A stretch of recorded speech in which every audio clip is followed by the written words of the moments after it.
Mga kaprom di, nandito kami sa bandang Laguna,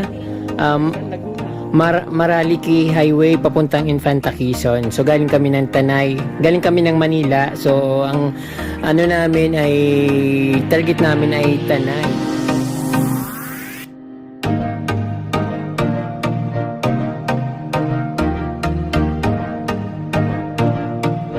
View dito napakaganda kaya tumigil kami dahil nasa overlooking kami, nasa taas ng bundok. Ayun, nakikita niyo yung view ka from di, napakaganda ng view dito. Parang ano, ayun, maraming nakikitang iba't ibang ano, klase ng bundok, yung iba't ibang shape niya. Parang may mayon, tapos may pahaba. So, ayun, malamig ang hangin dito. At yung simoy ba parang nasa loob ka ng refrigerator, yung lumalabas na hangin. Hindi naman ganun kalamig pero nararamdaman namin yung malakas or malamig na hangin, simoy ng hangin. So, yung lugar pala ka from di ay Santa Maria, Laguna. Laguna? Laguna po, Laguna. Santa Maria, Laguna po. Yun, Santa Maria, Laguna yung lugar. So, dito napakaganda ng ano, napakalawak ng place at napakaganda ng mga tanawin. So, maglalakad-lakad lang muna ako dito sa ano sa bandang kalsada kasi ayun, nakaka-refresh. Tapos malamig yung hangin.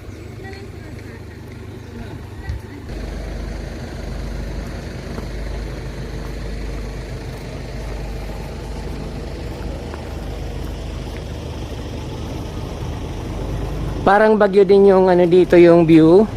Parang Mines view na marami kang makikita. Pero hindi naman kasing lamig nung ano, klima sa Baguio. Mga plants, may mayana, tapos yung red lipstick. Flowering plants. Ito yata yung ano, yung parang ano, parang maple yung ano niya, yung dahon niya, yung parang vegetable or pang-asim sa gulay. Ayan, marami siyang flower pero kulay green siya kasi mayroon kulay na ano niyan, parang brown.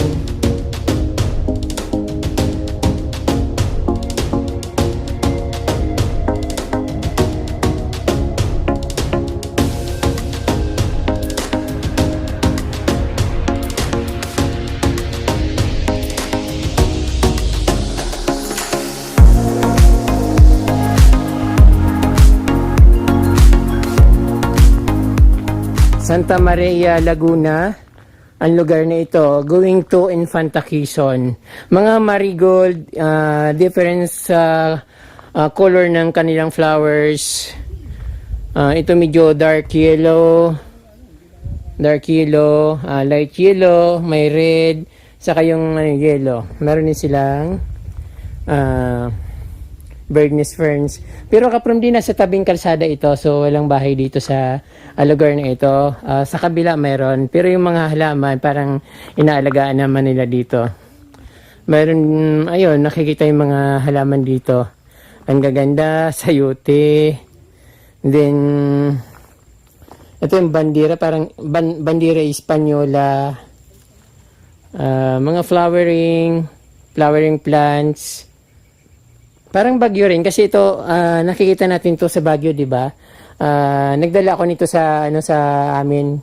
Parang wala man lang tumubo, ang dami-dami kong buto na ano parang ano doon sa ano sa lupa pero walang tumubo kahit isa. Then ayun, may mayana. Ang gandang tanawin dito.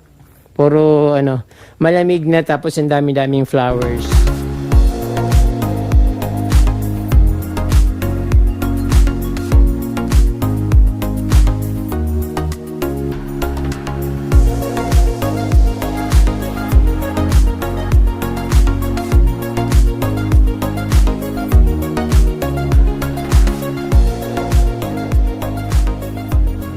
Ayan, ang ganda ng mga plants dito, makukulay. Ayan, mga bulaklak. Ako, hinahabol ako ng aso. May bees. mga mga mayana, parang wild, parang ginawang garden dito sa tabi ng kalsada, pero ang gandang tingnan kahit na parang pinabayaan lang.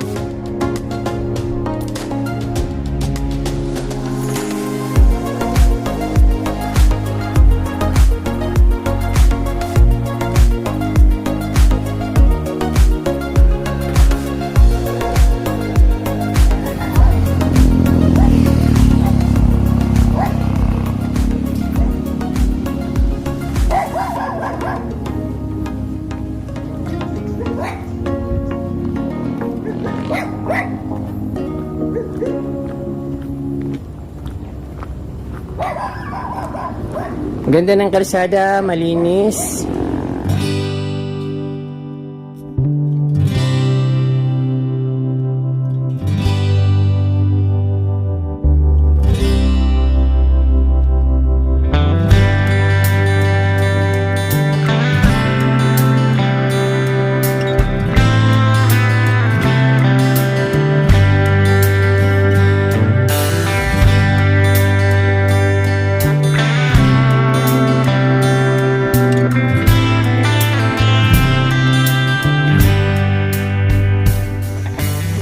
Ganyan po. Meron po ako ganyan, laki-laking ganyan ko. And ang hirap naman pong daling kasi noon. Pinuputol ko nga. Saan? Oo nga. Yung, ewan ko, hindi ko alam kung anong klaseng kalati yan. Ang daming sili.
Hindi naman yan pa ano.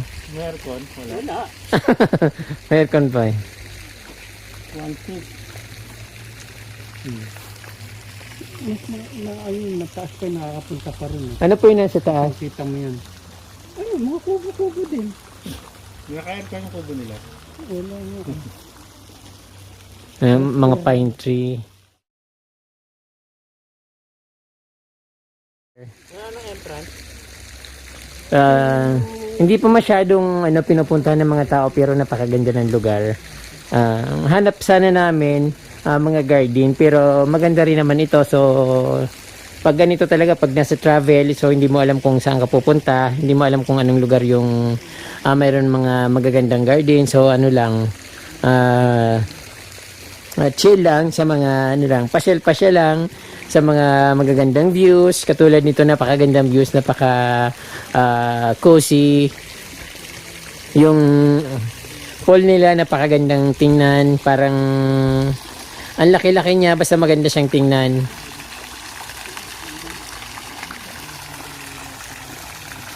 Ayan, napakalawak, may mga may mga nipa hut, mga cabana, ayan.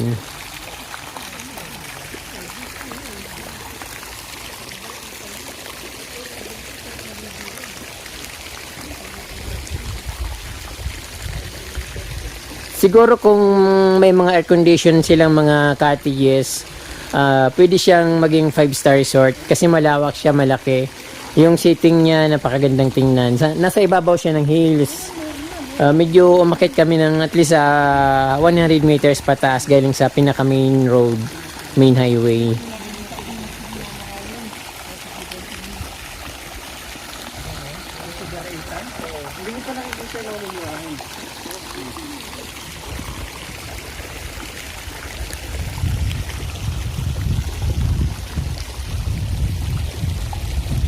Titingnan ko sa taas kung ano yung makikita dun sa bandang taas kasi meron siyang paakyat pero parang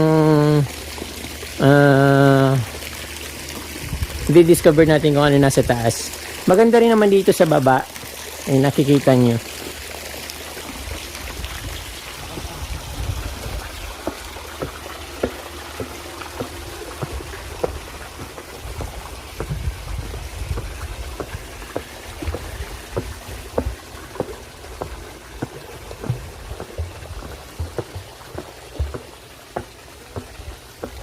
Oh, yun, wala pang laman dito pero ano na siya, ready to install kung ano man tatayo nila dito. Magandang lugar, magandang tingnan. Mayroon na sila mga cabana or nipa hut.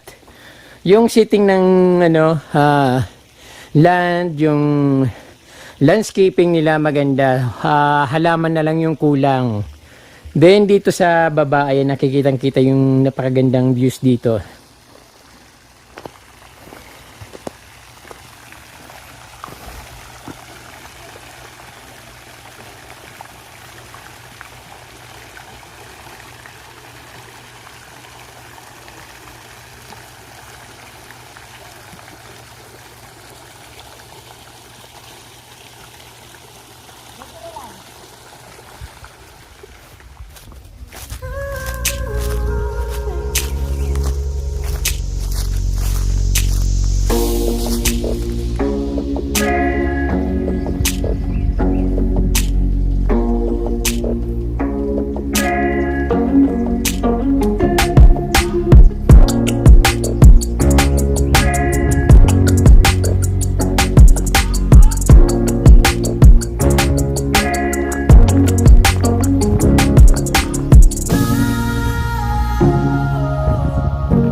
cabana dito.